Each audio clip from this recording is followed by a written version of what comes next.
On va me lire dans le livre de Actes chapitre 17, le verset 6. Actes chapitre 17, verset 6. Je lis au nom de Jésus. Ne les ayant pas trouvés, ils traînaient Jason et quelques frères devant les magistrats de la ville en criant: ces gens qui ont bouleversé le monde sont aussi venus ici et Jason les a reçus. Alléluia. Alléluia. Ton amen ne me convainc pas. Alléluia. Alors j'ai un message pour quelqu'un ce soir. Je croyais que tu allais dire c'est ton message. J'ai un message pour quelqu'un ce soir.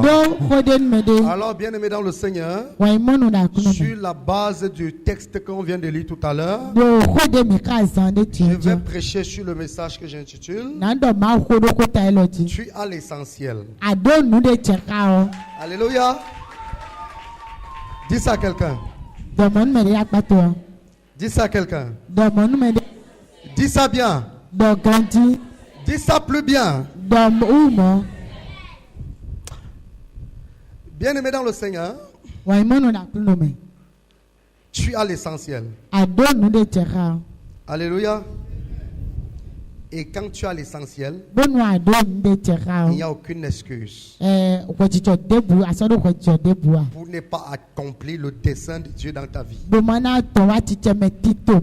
tu as l'essentiel, il n'y a aucune excuse pour ne pas faire ce que tu es appelé faire. Il n'y aura pas d'excuse pour toute personne qui est appelée enfant de Dieu. Dans le verset que nous avons lu, la Bible nous dit que on a arrêté un frère. On a arrêté un frère parce que ce frère a accueilli Paul et les autres apôtres dans sa maison. Et on a conduit ce frère au tribunal chez les magistrats. Et la Bible dit qu'on a voulu condamner ce frère sur la base de ce qu'il a accueilli dans sa maison les apôtres. Et pourquoi on condamne quelqu'un parce qu'il a reçu des apôtres chez lui? Tout simplement parce que les apôtres ont bouleversé le monde. Tu dois retenir ça. La Bible dit ils ont voulu condamner ce frère parce qu'il a reçu les apôtres. On doit condamner tous ceux qui ont reçu les apôtres. Parce que les apôtres que ce frère a reçus dans sa maison, ces apôtres ont bouleversé le monde. Dis, ils ont bouleversé le monde. Ils ont fait quoi? Ils ont bouleversé le monde. On n'a pas dit qu'ils ont bouleversé leur pays. On n'a pas dit qu'ils ont bouleversé leur quartier. On n'a pas dit qu'ils ont bouleversé leur village. On n'a pas dit qu'ils ont bouleversé leur continent. Mais on dit qu'ils ont bouleversé le monde. Ceci veut dire que les apôtres ont créé de l'impact pas seulement dans leur pays. Ils ont créé de l'impact pas seulement dans leur continent, mais ils ont créé de l'impact dans le monde. Et ce qu'ils ont fait, le monde a été troublé. Et vous savez pourquoi le monde a été troublé? Parce qu'ils ont posé des actes qu'aucun homme n'avait jamais fait sur la terre. Ils ont fait des choses que même les plus grands scientifiques de la terre n'ont pas compris comment cela s'est passé. Ils ont posé des actes que même ceux qui sont docteurs, ceux qui sont professeurs agrégés n'ont pas compris ce qui s'est passé. Dans le monde, ils ont fait marcher des paralytiques nés. Dans le monde, ils ont ouvert les yeux des aveugles nés. Dans le monde, ils ont ressuscité les morts. Ils ont guéri les gens qui étaient atteints de maladies incurables. Ils ont opéré des miracles, des signes et des prodiges. Ils ont fait des choses que le monde a été brisé. Et les gens n'ont pas compris. Ils ont fait des choses que même les gens l'Alliance ne comprend pas. Et c'est ça qui a fait que lorsqu'ils sont arrivés dans cette ville, les gens de cette ville ont commencé à trembler. Parce que partout où ces apôtres étaient, ils laissaient des traces, ils impactaient le lieu. Donc quand ils arrivaient quelque part, on avait peur d'eux. On avait peur d'eux. Mais je me suis posé la question. Qu'est-ce qui fait la différence entre les apôtres et les autres personnes? Qu'est-ce qui fait la différence entre ceux-là et d'autres personnes? Est-ce que c'était des hommes parfaits? Est-ce que c'était des hommes sans défaut? Est-ce que c'était des gens qui n'avaient pas de problème? Est-ce que c'était des gens qui étaient droits devant Dieu? Est-ce que c'était des gens qui n'avaient pas de défaut? Que non. Tous ces apôtres qui ont bouleversé le monde, ils avaient plein de défauts. Ils avaient plein de problèmes. Ils avaient plein de manquements. Ils avaient beaucoup de défauts. Ils avaient même les défauts même plus que d'autres personnes qui n'ont pas pu bouleverser. Ceci étant dit, que pour bouleverser le monde, pour tourner ton entourage, pour impacter ton village, pour impacter ton quartier, pour impacter ton pays, pour impacter ta nation, tu n'as pas besoin d'être un homme parfait. Est-ce que je parle à quelqu'un? Pour créer de l'impact, tu n'as pas besoin d'être un homme parfait. Tu n'as pas besoin d'être une femme parfaite. Tu n'as pas besoin d'être quelqu'un de très très éduqué. Tu n'as pas besoin d'être quelqu'un de très intelligent. Tu n'as pas besoin d'avoir beaucoup de relations.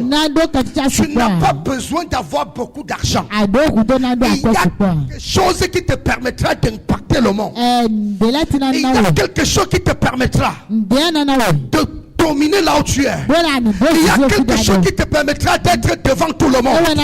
Il y a quelque chose qui te permettra de traverser là où les gens ont échoué. Il y a quelque chose qui te permettra de réussir là où tout le monde a échoué. Ce n'est pas ton intelligence. Ce n'est pas ta force. Ce n'est pas ta capacité physique. Mais il y a quelque chose.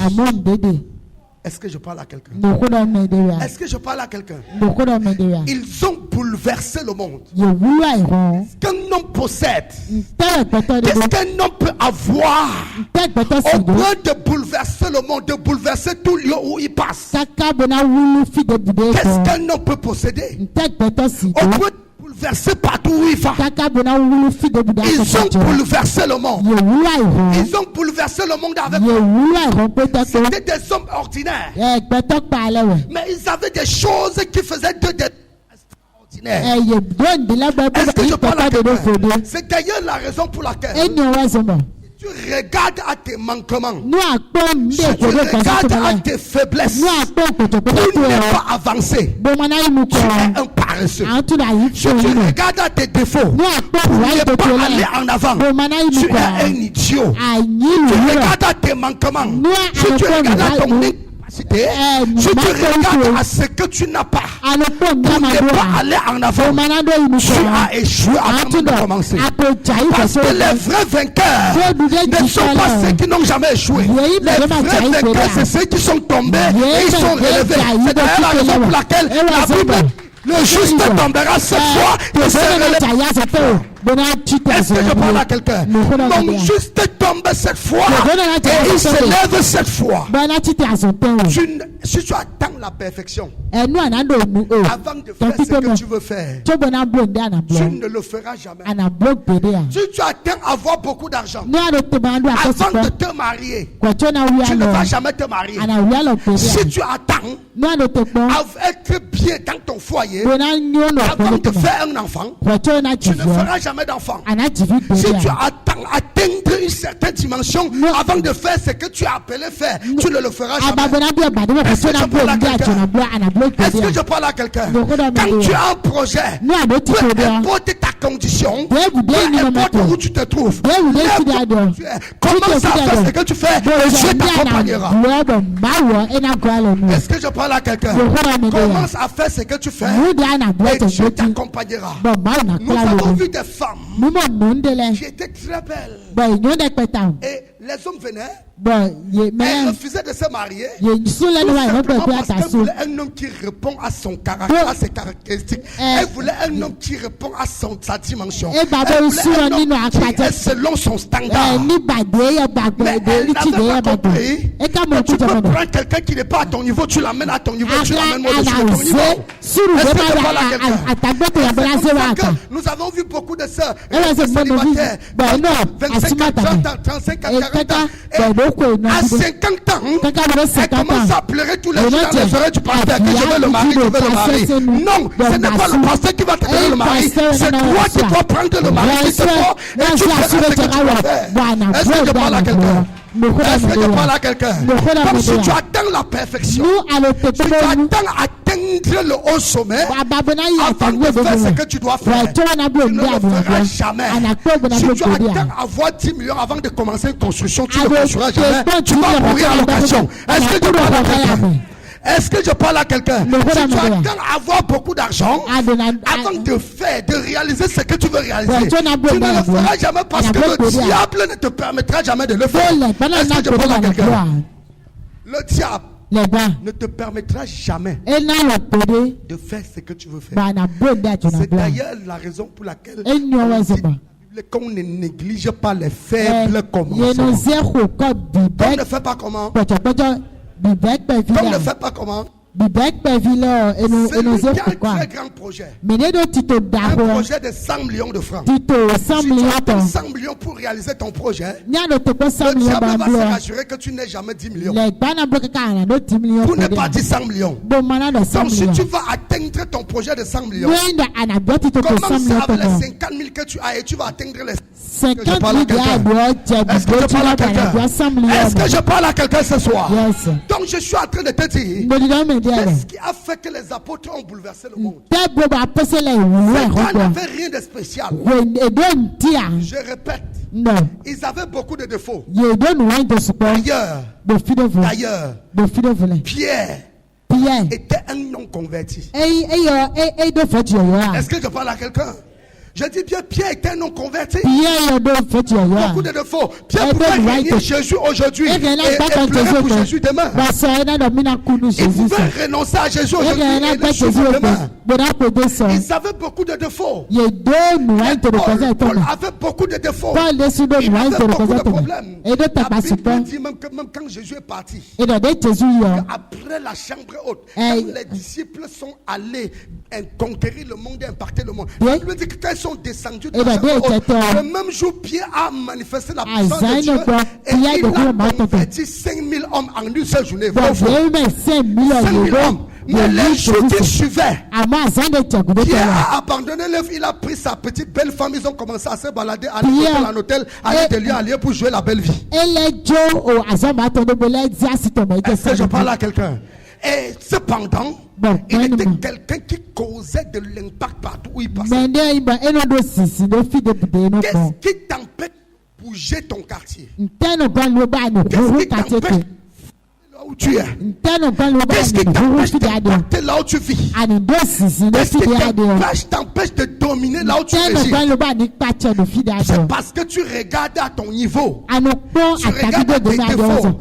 Tu dis non, je ne suis pas prêt. Il y a des choses qui manquent encore dans ma vie. Je ne peux pas atteindre ce niveau. C'est quand je vais atteindre ce niveau que je pourrais faire ceci. Donc, je suis en train de chercher. Je suis encore dans le processus de la sanctification. Il y a certaines choses qui ont encore un problème dans ma vie. Je vais te dire quelque chose. Tu n'influences pas le monde par rapport à tes défauts. Tu ne réussis pas par rapport à que tu as mis un thème à tes manquements. Mais tu réussis parce que tu t'es focalisé sur ce que tu veux et tu as pris la force, tu as puisé la force sur la parole la parole de l'Éternel, et tu as foncé et tu as accompli ce que tu voulais accomplir. David était combattre Goliath. Et ceux qui étaient avec David ont dit à David que tu n'es pas prêt. Tu es encore petit. Tu n'as pas les armes qu'il faut. Donc il te faut encore beaucoup de choses pour que tu affrontes cet homme. A dit à David que David, tu ne pouvais pas le vaincre parce que tu n'es pas prêt. Tu as des faiblesses. Il y a des choses en toi que tu dois corriger. Pour aller affronter cet homme, il faut rentrer, te faire former, il faut grandir. Il faut devenir un homme, apprendre la guerre avant de venir affronter Goliath. Sauf que si David accepte aller grandir, aller se faire former, devenir guerrier avant de venir affronter Goliath, aura exterminé tout le peuple d'Israël. Est-ce que je parle à quelqu'un? Est-ce que je parle à quelqu'un? Est-ce que je parle à quelqu'un? David avait compris que sa victoire ne dépend pas de sa capacité. Il avait compris que sa victoire ne dépend pas de sa faiblesse. Ta victoire ne dépend pas de ta faiblesse. Ta victoire ne dépend pas de tes manquements. Ta réussite ne dépend pas de ce que tu n'as pas. Mais ça dépend de ce que tu as. Je répète. Non. Ça ne dépend pas de ce que tu n'as pas. Mais ça dépend de ce que. Est-ce que je parle à quelqu'un? Et dit, si vous avez la foi comme une graine de moutarde, ça veut dire que ta réussite se repose sur la graine de moutarde. Ça ne se repose pas sur la grande foi que tu n'as pas. Mais ça se repose sur la petite foi que tu as. Est-ce que je parle à quelqu'un?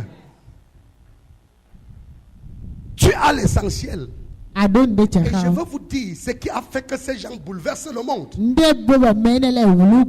Pourquoi tu ne réussis pas dans ce que tu fais?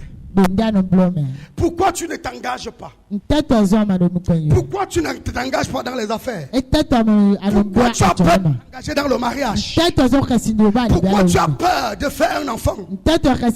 Pourquoi tu as peur d'accomplir les desseins de Dieu? Pourquoi tu as peur de lancer les activités? Pourquoi tu as peur de te lancer dans l'œuvre de Dieu? Pourquoi tu as de faire ce que tu dois faire? Non, il y a certaines choses qui ne sont pas encore réunies. Il y a certaines conditions qui manquent encore, qui ne sont pas réunies. Il y a telle chose. J'attends d'abord voir telle chose avant de faire telle chose.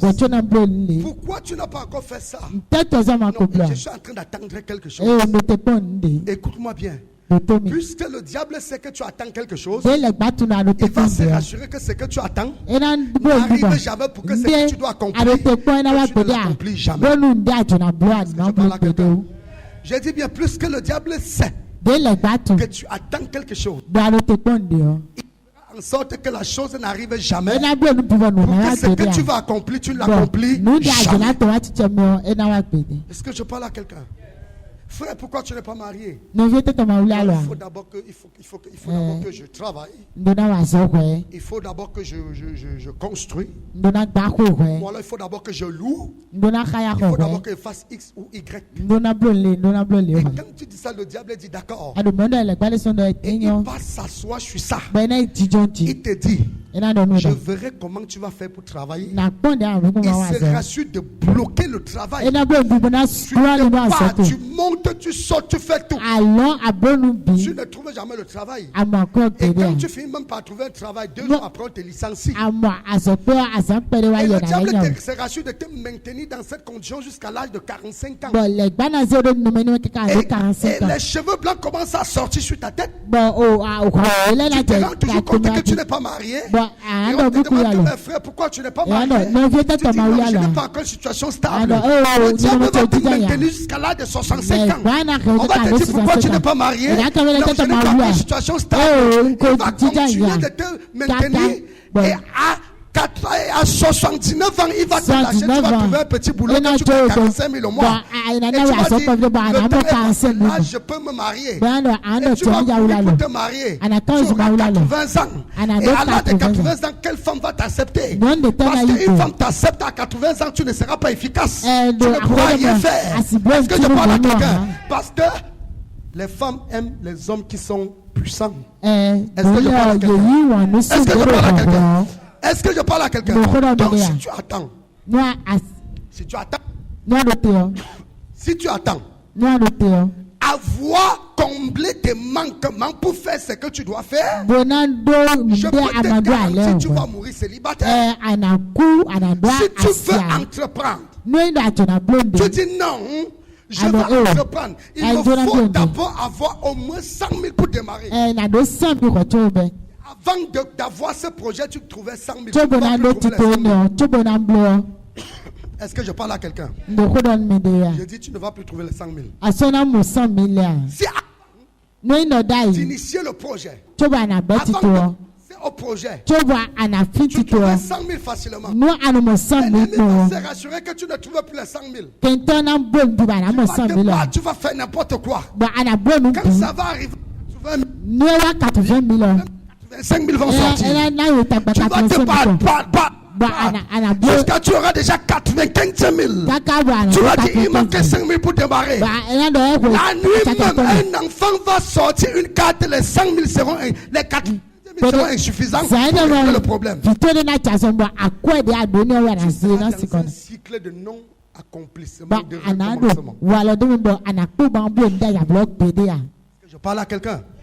Est-ce que je parle à quelqu'un? Donc si tu regardes à ce que tu n'as pas, c'est que tu es un idiot. Tu regardes à ce que tu n'as pas. Pour ne rien faire, tu es fait. Parce que celui qui sait ce qu'il veut, il s'appuie sur ce qu'il a. Et il oublie ce qu'il n'a pas. Et il avance. Voilà quelqu'un. Tu t'appuies sur ce que tu as. C'est pour ça que je dis que tu as l'essentiel. Tu as l'essentiel. Bien aimé, écoutez-moi bien. Les chrétiens n'entreprennent pas parce qu'ils attendent à avoir quelque chose avant de faire quelque chose. Mais tu ne savais pas que tu as quelque chose qui dépasse l'or et l'argent. Parce qu'il y a deux choses qui ont permis à ces apôtres de bouleverser le monde. Ce n'était pas leur puissance, leur vie de sanctification. Ce n'était pas leur sainteté. Je rappelle qu'il y avait les gens plus saints que les apôtres. Je dis, d'abord, Marie était plus saint que tous. Je dis Marie, la mère de Jésus. Elle était plus sainte que tous les apôtres là. Est-ce que je parle à quelqu'un? Marie était plus sainte que tous les apôtres. Parce qu'elle était avec les apôtres. Elle était à la chambre haute avec eux. Mais qu'est-ce qui a fait que les apôtres réussissent à créer de l'impact qu'elle n'a jamais créé? Ils avaient quelque chose d'essentiel. Il y a des gens qui étaient plus saints, qui menaient plus la sanctification que les apôtres. Donc, qu'est-ce qui a fait que ces apôtres bouleversent le monde? Ce n'était pas leur vie de sanctification. Ce n'était pas leur vie de sainteté. Je ne dis pas que tu dois vivre dans le péché. Parce que celui qui vit dans le péché met son salut en péril. Créer de l'impact dans le monde n'a rien à voir avec ton salut. Est-ce que je parle à quelqu'un? Je dis créer de l'impact dans le monde n'a rien à voir avec le salut. La vie de sanctification et tout le reste, c'est pour aller au ciel. Mais tu ne peux pas utiliser ça pour créer de l'impact dans ton environnement. Tu ne peux pas utiliser ça pour créer de l'impact dans ta maison. Tu n'utiliseras pas ça pour créer de l'impact dans ton village.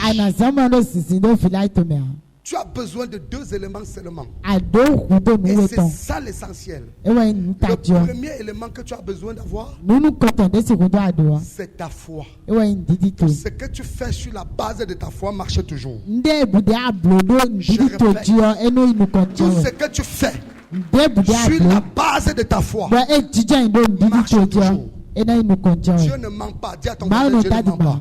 Non, dis à ton voisin, Dieu ne ment pas. Dis ça à quelqu'un d'autre, Dieu ne ment pas. Maintenant, dis à haute voix, Dieu ne ment pas. Dis ça très fort. Si Dieu a dit que si nous avons la foi comme une graine de sable, est-ce que je parle à quelqu'un? Avec cette petite foi, on peut déplacer les montagnes. Cela signifie que même si j'ai une toute petite foi comme ça, qu'elle est ferme, je peux bâtir des empires. Je peux créer des choses. Je peux renverser les montagnes. Je peux déplacer les montagnes. Je peux frayer les chemins sur la mer. Je peux faire ce que l'homme ne peut pas imaginer. Avec une petite foi.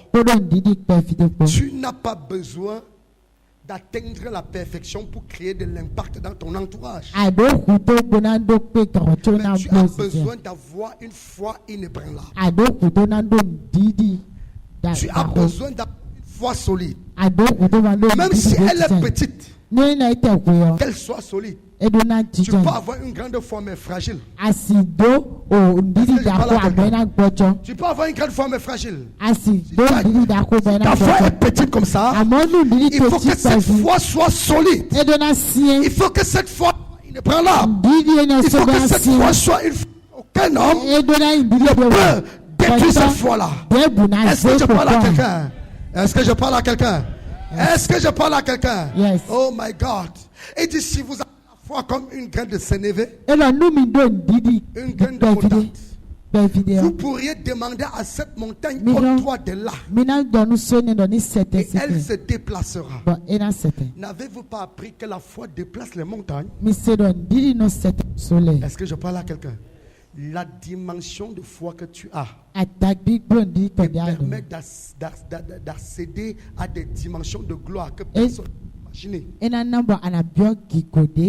Donc ne regarde pas à tes manquements, ne regarde pas à tes faiblesses, et ne méprise jamais quelqu'un parce qu'il n'a pas. Et ne juge jamais personne sur ses manquements ou bien sur ses faiblesses. Parce que Dieu n'élève pas un homme sur la base de ses capacités. Dieu n'élève pas un homme sur la base de ses capacités. Ce n'est que par la grâce que Dieu élève quelqu'un. Il élève un homme sur la base de sa propre foi. Dieu élève les hommes sur la base de leur foi. Il n'élève personne sur la base de sa puissance. Dieu n'élève pas les hommes sur la base de leur capacité. Il n'élève pas les hommes sur la base de leur sanctification. Mais il élève les hommes sur la base de leur foi. Est-ce que je parle à quelqu'un? Yes. Si Dieu élevait les hommes sur la base de leur sanctification, sur la base de leur sainteté, David ne devait pas être roi. Il n'allait jamais être l'homme appelé l'homme selon le cœur de Dieu. S'il était appelé l'homme selon le cœur de Dieu, c'était sur la base de la foi qu'il avait. David est le seul homme dans la Bible que j'ai vu. Il a déclaré que quand je traversais la vallée de l'ombre de la mort, je ne crains aucun mal parce qu'il est avec moi. Son bâton et sa roulette me rassurent. Est-ce que je parle à quelqu'un? C'est la seule personne que j'ai vu déclarer ces choses. Connaissez-vous ce qu'on appelle la vallée de l'ombre de la mort? David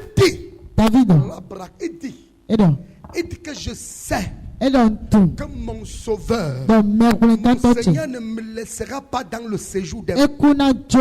Je sais que mon sauveur, mon Seigneur, ne me laissera pas dans le séjour des morts. Et à cause de la foi que David a eue jusqu'à la mort, quand Jésus a été crucifié, il a été mis dans les sépulcres. À cause de la foi de David, Jésus est descendu dans l'enfer. Il est allé dans les enfers. Il est allé dans le séjour des morts. Il a arraché les clés de la mort et du séjour des morts.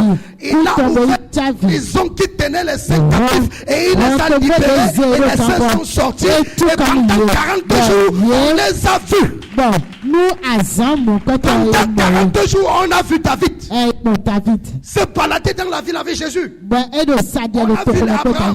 C'était pas sur la base de la foi d'Abraham. C'était sur la base de la foi de avait eu foi que son corps, que lui, Dieu ne l'abandonnera pas dans le temps du mort. Et à cause de cette foi, il a été libéré, lui et tous les autres. Tu n'as pas regardé à tes faiblesses. Ne regarde à tes manquements. Je n'ai pas d'argent. Si je ne fais rien, c'est parce que je n'ai pas d'argent. Si ma vie ne marche pas, c'est parce que je n'ai pas d'argent. Si ma vie tourne mal, c'est parce que je n'ai pas d'argent. On dit toujours, ce n'est jamais de ta faute de naître pauvre que de naître dans une famille pauvre. Mais ça sera de ta faute si tu meurs pauvre. Est-ce que je parle à quelqu'un? Parce que le fait de naître dans une famille pauvre ne fait pas un homme pauvre. Le fait que ton père soit pauvre, ta mère soit pauvre, ton grand-père pauvre, ta grand-mère pauvre, ne fait pas de toi pauvre. Jésus était le fils d'un pauvre charpentier. Mais il est devenu le roi de gloire. Tout dépend de la foi que tu as. Tout dépend de la vision que tu as. Est-ce que je parle à quelqu'un? Est-ce que je parle à quelqu'un? Avec quoi les apôtres ont bouleversé le monde, je sais bien que quand ils passent quelque part, les gens tremblent. Quand Paul et les autres passaient, les gens avaient peur. Est-ce que... Bon.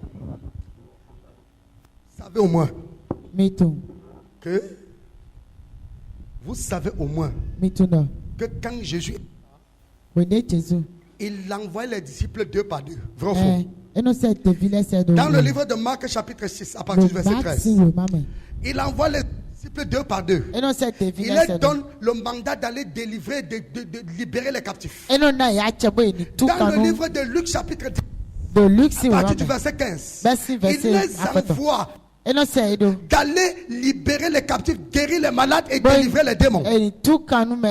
Judas était parmi. Et quand ils partent, il revient et dit ça à Jésus que nous sommes contents parce que quand nous sommes arrivés là-bas, en ton nom, les démons sont sortis. Nous avons vu les sorciers, les plus grands magiciens se prosterner à la mention de ton nom.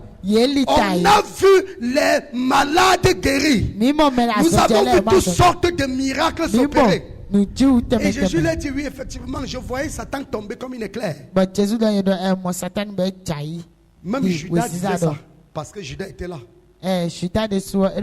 Maintenant, est-ce que Judas était parfait? Je pose la question. Judas était un voleur. Il volait les dîmes et les offrandes. Il était un escroc. Mais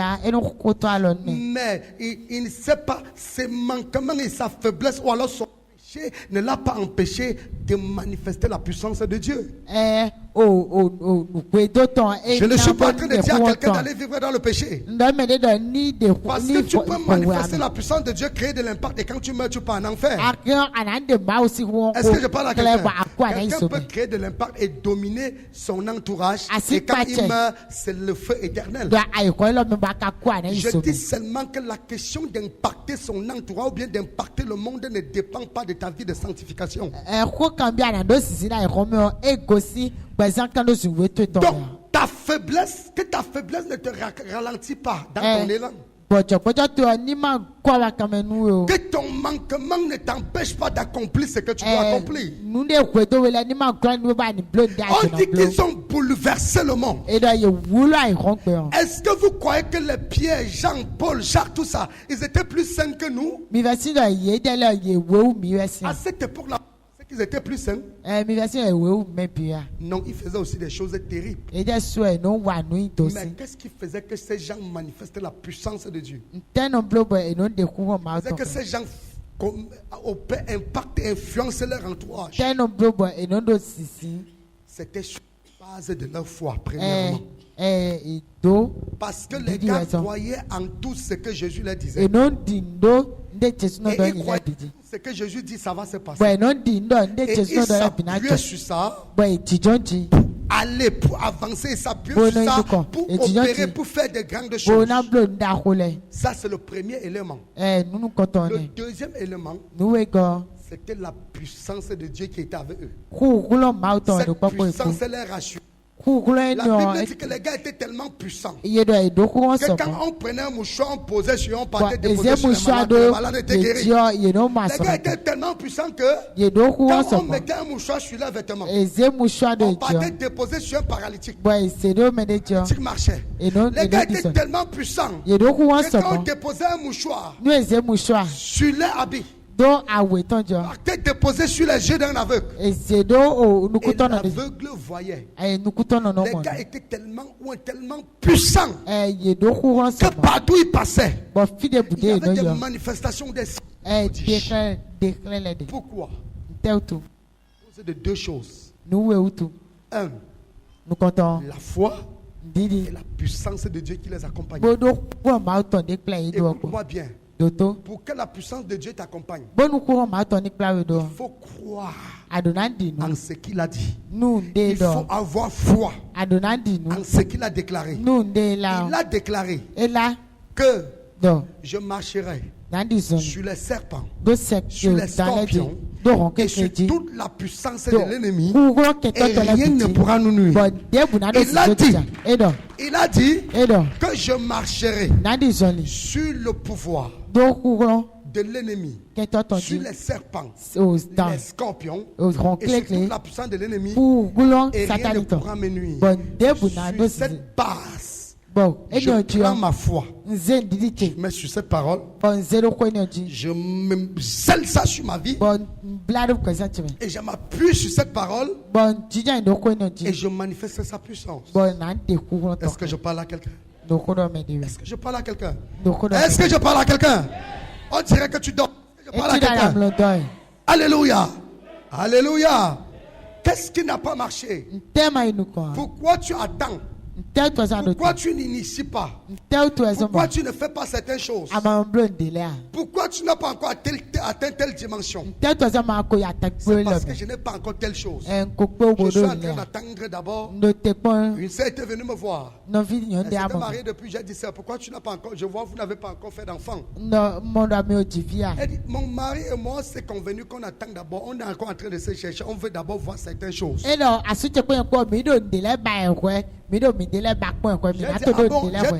a dit oui. J'ai dit d'accord. Alléluia. Jusqu'aujourd'hui, il continue de chercher l'enfant. Est-ce que je parle à quelqu'un? Est-ce que je parle à quelqu'un? Parce qu'on attendait d'abord certaines choses. Et quand on a vu ces choses-là, on a commencé à chercher. Le diable a dit que je ne donne pas. Le diable a dit que vous ne l'aurez pas en tout cas. Parce que le diable ne donne pas. Si tu attends voir certaines choses avant de manifester certaines choses, tu ne le feras jamais. La Bible dit que mon juste vivra pas. Mon juste ne vivra pas. Je ne connais pas quelqu'un dans cette vie qui a eu foi et a posé des actes et Dieu l'a abandonné. Ceux qui impactent leur entourage et impactent leur monde fonctionnent sur la base de la foi.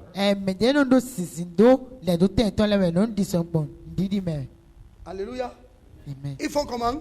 Ils font sur la base de la foi. C'est avec la foi que tu auras et la puissance de Dieu que tu vas manifester que tu vas impacter le monde. Il faut apprendre à marcher selon ta foi et écouter la voix du berger. Fonctionner sur la base. Parce que ce que tu attends d'avoir là, tu ne l'auras jamais. Ce que tu cherches avant d'être comme ci ou comme ça, tu ne l'auras jamais. La foi et la puissance de Dieu, ce sont les deux éléments qui t'amènent dans des dimensions qu'aucun homme ne peut te rattraper. La foi et la puissance de l'Éternel. La puissance est basée sur la parole. Ta foi attrape donc la parole qui est relâchée et ça devient une puissance. Est-ce que je parle à quelqu'un? What do you want? Qu'est-ce que tu veux? What do you want? Montre-moi ta foi. Qu'est-ce que tu veux? Montre-moi ta foi. C'est que tu veux. Positionne ta foi. Et la parole que j'ai relâchée sur ta vie, tu t'accroches sur ça. Contre vents et marées. Vous savez ce que ça signifie contre vents et marées? C'est-à-dire que la foi est comme une petite branche. Je répète. La foi est comme une petite branche sur lequel tu t'es agrippé. Et si tu lâches, tu meurs. Je répète. Si tu lâches, tu fais comment? En bas, c'est l'eau. Il y a les crocodiles dedans. Il y a quoi? Est-ce que crocodile connaît quelqu'un? Ils sont pleins dedans, les caïmans. De l'autre côté, alléluia, il y a un vent qui souffle. Et tu as mal au bras. Le vent te secoue. Ça se lève, ça te secoue. Tu n'as pas de choix. Soit tu restes accroché, malgré que tu as mal au bras, jusqu'à ce que le vent passe. Alors tu laisses sur tombe. Si tu laisses sur ce qui va se passer est que tu deviens un très bon repas pour les crocodiles. Ta foi, c'est donc comme cette petite branche. Attrape-la. Même si le vent secoue n'importe comment. N'aie pas peur, la branche ne peut pas se casser. C'est toi qui peux lâcher la branche. Est-ce que je parle à quelqu'un? Attrape ça fortement. L'échec des chrétiens. Écoutez bien ce que je vais dire. Dans tous les domaines de notre vie, que ce soit dans notre vie spirituelle ou bien dans notre vie professionnelle, l'échec, notre échec est que nous faisons tout en ayant un plan B. Tout ce que nous faisons, on le fait, mais on a un plan B. Quand quelqu'un a un plan B,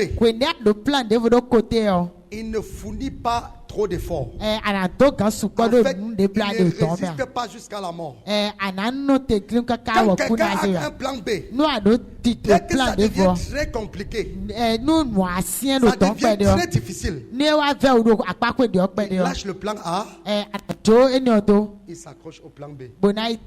Et le plan B est toujours médiocre. Le plan B n'est jamais parfait. C'est le plan A qui est parfait. Mais quand quelqu'un n'a qu'un seul plan, qui est le plan A, il n'y a pas de plan B. C'est le seul plan.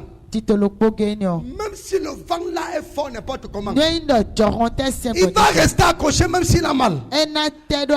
Parce qu'il sait que c'est le seul qui lui reste. Si tu laisses, tu meurs. Soit tu t'accroches, tu souffres, tu t'accroches, jusqu'au jour où ça va s'arrêter, alors tu lâches et tu meurs. Et généralement quand tu restes accroché, tu t'accroches jusqu'à ce que le vent passe. Ce qui arrive après, c'est des grandes victoires. Parce que la victoire arrive après la tempête. Alléluia. Donc le problème des chrétiens, c'est le plan B.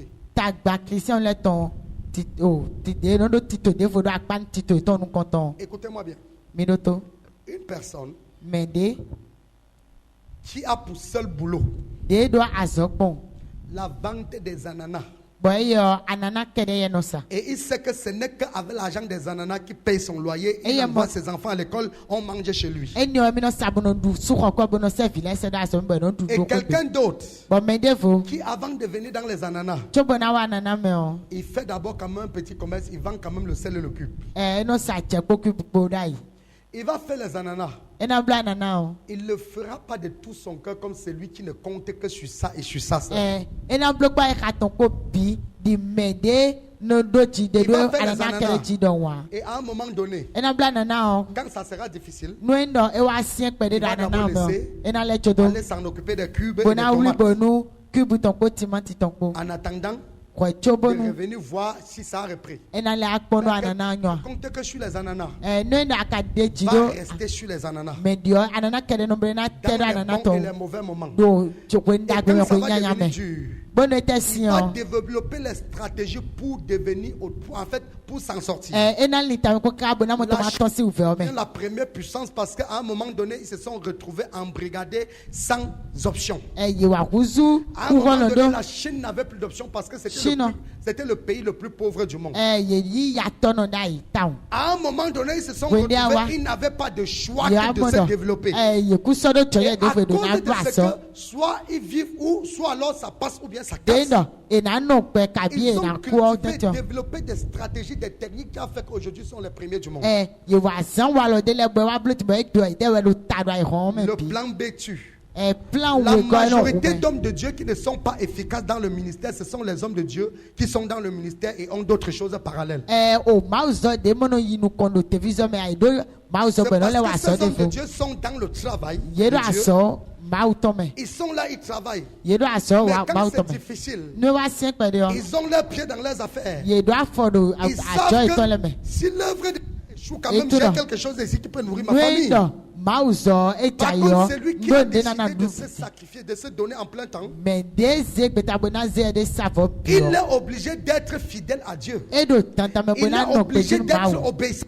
Il est obligé de travailler Dieu pour Dieu. Parce que ce n'est que sur ça que l'Éternel le soutient, l'Éternel le pousse, l'Éternel le propulse. Ce n'est que sur la base de cela que l'Éternel le bénit. Et généralement, ceux qui sont en plein temps sont plus efficaces que ceux qui sont en temps partiel. Est-ce que je parle à quelqu'un? Est-ce que je parle à quelqu'un? Ils sont efficaces. Lorsque tu veux faire quelque chose, concentre-toi sur ce que tu veux faire et donne le meilleur de toi pour être performant, pour être très efficace et pour être le meilleur dans ton domaine. Ne fais pas plusieurs choses et être médiocre partout. C'est pour ça qu'à l'école, il y a ce qu'on appelle la spécialisation. Est-ce que je parle à quelqu'un? Il y a ce qu'on appelle la spécialisation.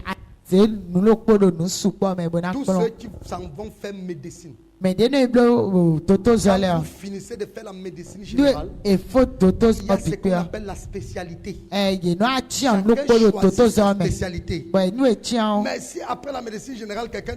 Bon, dites-moi. Vous pensez qu'un médecin généraliste peut être performant dans la chirurgie comme un chirurgien? Même s'il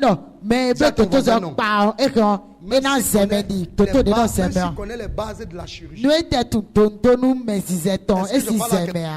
il ne sera jamais efficace comme quelqu'un qui s'est spécialisé dans la chirurgie.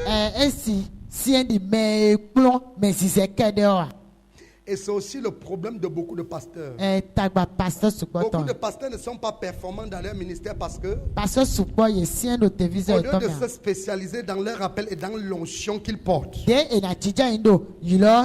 veulent opérer dans tous les onctions.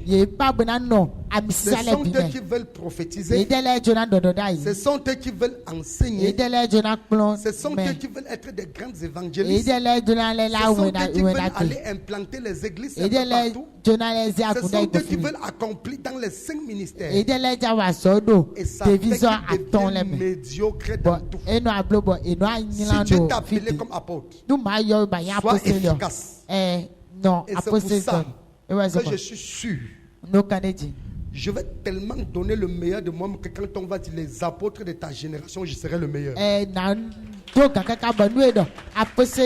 que je parle à quelqu'un? Je serai le meilleur. Je suis seulement en train de commencer. Nous ne sommes qu'au commencement. Est-ce que je parle à quelqu'un? Donc, sois meilleur dans ton domaine. Il y a des gens que j'ai connus dans le ministère. Avant de les connaître, ils avaient pour titre pasteur. Après, quand ils ont vu que en fait, les gens vont beaucoup plus chez les docteurs, les affaires ont changé. Et le nom a changé. Désormais, ils mettent sur leur affiche pasteur docteur. Jusque-là, on n'a aucun problème. Parce que quelqu'un peut le faire. Et quand l'ère de l'apostolique arrivait, parce qu'il y a une époque où c'était apôtre. Les mêmes pasteurs ont changé, ils ont tout changé, ils ont mis apôtre. Et maintenant, quand l'ère du prophète, parce qu'on a l'ère du prophète est en train de passer déjà, bientôt ça va passer. Tous ceux qui étaient pasteurs avant sont devenus les docteurs. Qui sont passés les docteurs, ils sont devenus des apôtres. Tous ceux-là, aujourd'hui, tu vois, ils ont mis prophète tel. Quelqu'un prie pour toi. Le mal de tête disparaît parce que tu as pris Ephragan après. Il part enlever le nom, il met prophète. Il rêve sur toi. Il fait un rêve te concernant. Et après, le rêve fait semblant de s'accomplir. Il part, il enlève prophète, il enlève pasteur, il enlève apôtre, il met prophète. Alléluia. Puis encore, si par hasard il dit une parole sur toi, ça s'accomplit, il va mettre prophète majeur. Il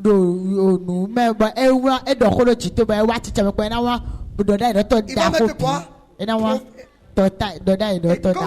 comme en français ça ne sonne pas bien, c'est comme si en anglais ça a plus de puissance. Il va mettre Major One. Est-ce que je parle à quelqu'un? Major One. Est-ce que je parle à quelqu'un?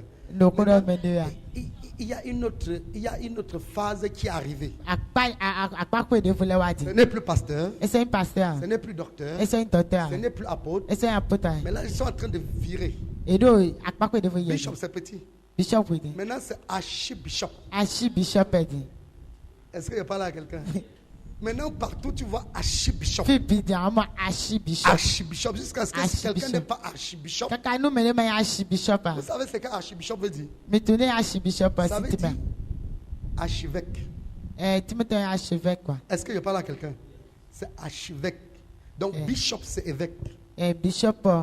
Maintenant, tous sont devenus archibishop. Je reste comme ça. Je suis dépassé. Et d'autres, comme ils sont tellement gourmands, comme ils étaient pasteurs, et on a migré vers le docteur, ils ont mis pasteur, ils ne veulent pas laisser le pasteur, ils ont dit pasteur docteur. Quand on est passé vers l'apôtre, ils ont mis pasteur docteur apôtre. Et quand on a complété prophète, ils ont mis pasteur docteur apôtre prophète. Alléluia. J'imagine que bientôt ils vont mettre pasteur docteur apôtre prophète archibishop. Mais je n'ai pas encore vu quelqu'un mettre quitter de prophète ou bien de docteur à évangéliste. Parce que ça ne sonne pas fort. C'est comme s'il n'y a pas d'onction dedans. C'est de la médiocrité. Tu dois rester dans ton appel.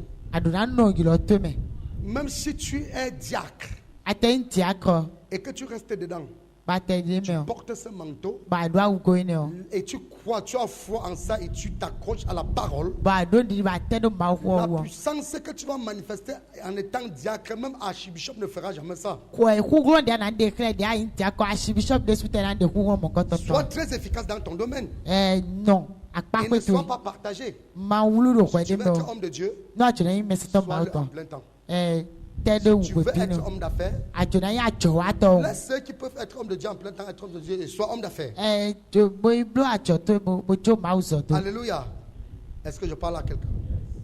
Et là, tu seras efficace. Le véritable problème de certains gens, on n'entre pas, on ne fait pas, on n'entre pas dans l'œuvre ministérielle parce que on vient chercher l'argent. On n'entre pas dans l'œuvre ministérielle parce qu'on n'a pas d'emploi. Et qu'on nous a dit que dans l'œuvre de Dieu, on peut trouver de l'argent. On n'entre pas dans l'œuvre de Dieu parce qu'on a faim ou bien parce qu'on veut nourrir sa famille. C'est la pensée que détrompe-toi et enlève ça de ta tête. Parce que tu sois en plein temps ou bien quand on est dans l'œuvre de Dieu, plus que ce qu'on reçoit. Est-ce que je parle à quelqu'un? Est-ce que je parle à quelqu'un? Donc sois efficace. Il faut donc que tu saches que tu dois bouleverser le monde dans ton domaine. Tu dois créer de l'impact. J'aimerais que tu dises à ton voisin créer de l'impact. Dis-lui, il faut créer de l'impact. Dis ça bien. Dis ça plus fort. Dans ton domaine. Est-ce que je parle à quelqu'un? Et ne manque jamais de faire ce que tu dois faire. Parce que non, je n'ai pas ceci. Ou bien j'attends avoir ceci. Je veux d'abord que ceci. Sois là. Alléluia. Amen.